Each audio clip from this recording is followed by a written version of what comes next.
Hello बच्चों, question number 59 में कोई एक ए अननोन कंपाउंड है जो कि चारों ऑप्शन में से कोई ना कोई एक है बच्चों। अब इसका हॉट KMnO4 के साथ रिएक्शन करवाया गया है तो बच्चों ये बन रहा है।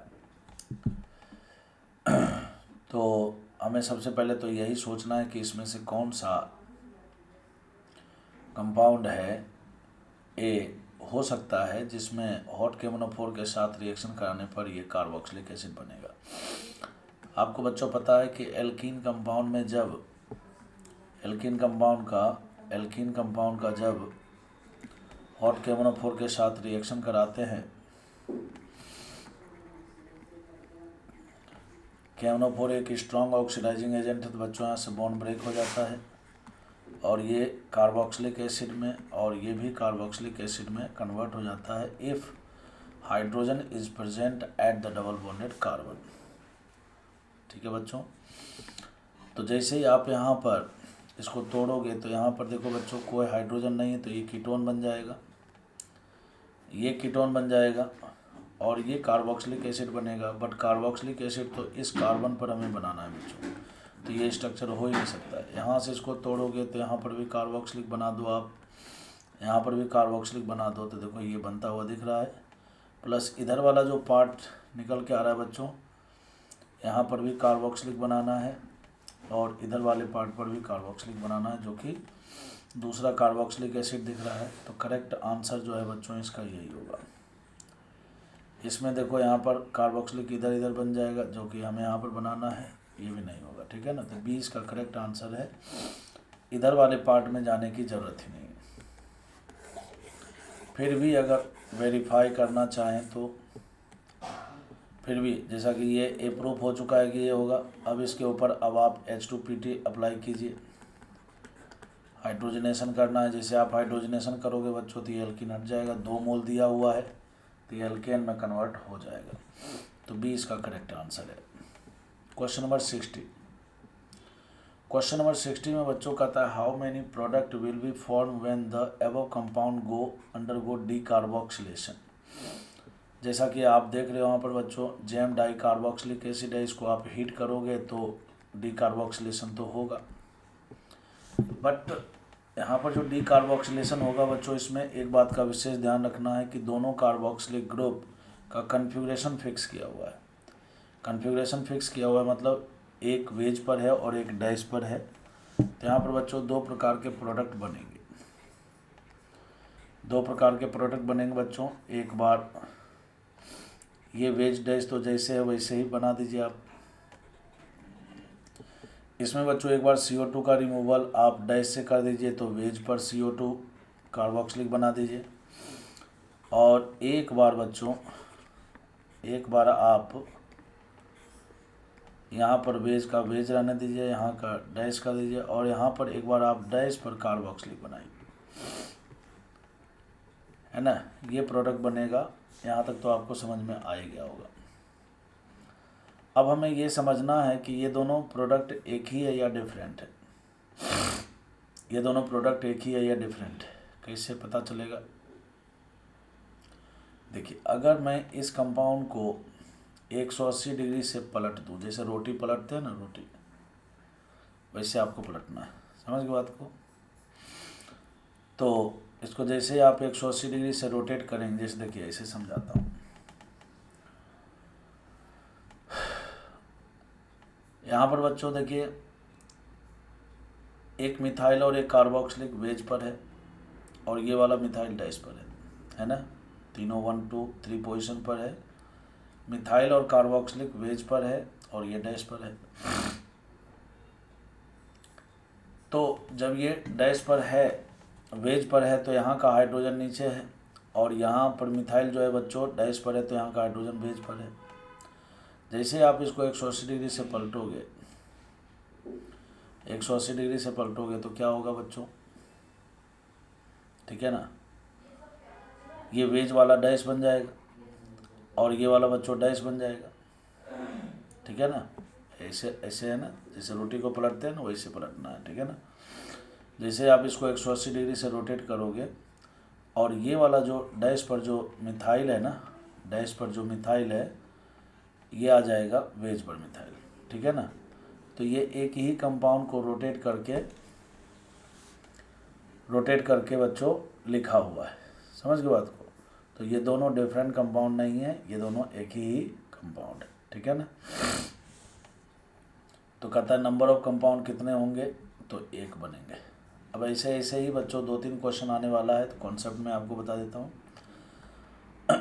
ये देखिए जो दोनों मिथाइल है ना, ये ट्रांसफॉर्म में है, ये दोनों मिथाइल ट्रांसफॉर्म में है। तो जब ये मिथाइल ट्रांसफॉर्म में हो ना और इससे डीकार्बोक्सिलेशन के बाद 2 स्ट्रक्चर बने, तो दोनों ये आइडेंटिकल प्रोडक्ट बनाएगा। और अगला क्वेश्चन में देखिए दोनों मिथाइल सिस फॉर्म में है, तो यहाँ पर भी देखो सेम प्रोडक्ट बनने वाला है, बट जैसे आप इसको पलटोगे तो सेम प्रोडक्ट नहीं बनेगा, अभी मैं आपको सिखाऊंगा। तो सिस वाले में जब डीकार्बोक्सिलेशन से 2 प्रोडक्ट बने तो वो 2 डिफरेंट प्रोडक्ट होंगे, और ट्रांस वाले से जो 2 प्रोडक्ट बनेंगे बच्चों वो दोनों आइडेंटिकल होंगे, ठीक है ना। जैसे देखो अब इसमें हम ट्राई करते हैं, लगाते हैं उसी कॉन्सेप्ट को। क्वेश्चन नंबर 61 में बच्चों यहाँ पर पहले डीकार्बोक्सिलेशन जब आप करोगे, जैसे ही डीकार्बोक्सिलेशन आप करोगे तो सबसे पहले मान लेते हैं कि ऊपर वाला CO2 उड़ा दिया हमने, तो हमने डैश पर CO2 कार्बोक्सिलिक ग्रुप रहने दिया। यहाँ पर बच्चों वेज पर मिथाइल है और यहाँ भी वेज पर मिथाइल है। फिर से बच्चों एक दूसरा और बनाते हैं स्ट्रक्चर, इस बार आप इसको वेज पर रख लीजिए, और ये तो जैसे है वैसे ही रहेगा, है ना, ये तो जैसे बच्चों वैसे ही रहेगा। अब आप जैसे ही इसको, वही रोटी पलटने वाली बात, जैसे ही आप इसको इस स्ट्रक्चर को 180 डिग्री से रोटेट करोगे, बदलोगे, तो देखो बच्चों ये तीनों का तीनों वेज है, तीनों का तीनों वेज है, ध्यान से समझिएगा, तीनों का तीनों वेज है, और ये तीनों डैश बन जाएंगे। क्या ये वाला बनेगा? नहीं बनेगा। इसको आप 180 डिग्री से रोटेट करोगे तो ये दोनों वेज वाला डैश बनेगा, और ये डैश वाला वेज बनना चाहिए था। मतलब ये रोटेशन के बाद ये दोनों एक ही नहीं है, ये दोनों अलग अलग कंपाउंड है। समझ में आई बात? अब आपको दोनों में अंतर समझ में आ रहा होगा। ऐसे ही आप यहाँ पर भी स्ट्रक्चर बना लीजिए और फिर सोचिए, तो आपको अपने आप जवाब मिल जाएगा। ये देखिए यहाँ पर मिथाइल है वेज, और यहाँ पर है बच्चों डैश, और एक बार इसको आप वेज पर रख लीजिए कार्बोक्सिलिक, ठीक है ना। और ये वेज वाला वेज रहने दीजिए, डैश वाला डैश रहने दीजिए, ठीक है ना। वेज वाला वेज और डैश वाला डैश, और ये जो आपने डैश वाला कार्बोक्सिलिक उड़ाया था ना, अब इस बार वेज वाला उड़ा दो, ये तो बनेगा 2। अब आप इस वाले को फर्स्ट स्ट्रक्चर को आप 180 डिग्री से रोटेट करो। तो जैसे ही रोटेट करोगे तो जो राइट में है ना, ये वाला जो उंगली है जो राइट में है वो लेफ्ट में जाएगा, और लेफ्ट में भी ऊपर जाएगा ना। बोले तो वेज वाला डैश बनेगा, डैश वाला वेज बनेगा, और ये जो वेज है ये भी डैश बनेगा। तो वही तो हो रहा है यहाँ पर, मिथाइल और कार्बोक्सिलिक दोनों वेज पर थे तो ये डैश पर चला गया, ये वाला डैश पर था तो ये वेज पर चला गया, ठीक है ना। तो ये पलट करके जब लिखते हैं तो दोनों आइडेंटिकल ही है। और यहाँ पर क्या है बच्चों, यहाँ पर क्या हो रहा है, जैसे आप इसको 180 डिग्री से रोटेट करके इसको लिखते हो, ये दोनों डिफरेंट कंपाउंड है। तो ये बच्चों दोनों डिफरेंट कंपाउंड है, इसलिए करेक्ट आंसर सी होगा। इसमें नंबर ऑफ प्रोडक्ट अगर पूछता तो 2, इसमें नंबर ऑफ प्रोडक्ट पूछे तो 1। अब हम बात करेंगे क्वेश्चन नंबर 62 में, सेम कॉन्सेप्ट लगेगा यहाँ पर भी, सेम वही पूछा है। देखो दोनों ब्रोमीन को देख लो, ये सिस फॉर्म में है बच्चों, सिस फॉर्म में है ना।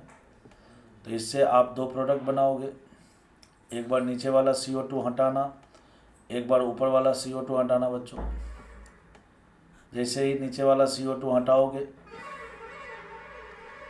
जैसे नीचे वाला CO2 हटाओगे तो ऊपर में वेज पर आपको कार्बोक्सिलिक दिखेगा, और ये दोनों ब्रोमीन नीचे है बच्चों, इन दोनों को आप डैश पर ऐसे बनाओ, है ना, डैश पर बनाओ।